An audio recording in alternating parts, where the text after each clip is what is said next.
কারণ ও এখন আর আপনার ছেলে নয়, আমি ওকে কিনেছি।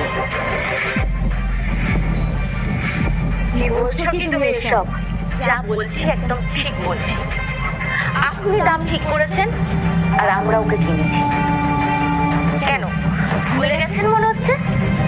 ঠিক আছে, আমি আপনাকে মনে করে দিচ্ছি।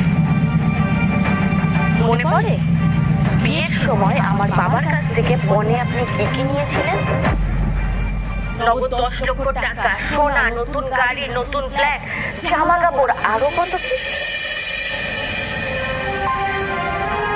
সেগুলোর বিনিময়ে আমি ওকে কিনেছি, আর তাই ও এখন আমার হাজবেন্ড। ওকে আমি যা বলবো ও সেটাই করবে। কি খুব খারাপ লাগছে না শুনতে যে ছেলেকে বিক্রি করে দিয়েছেন?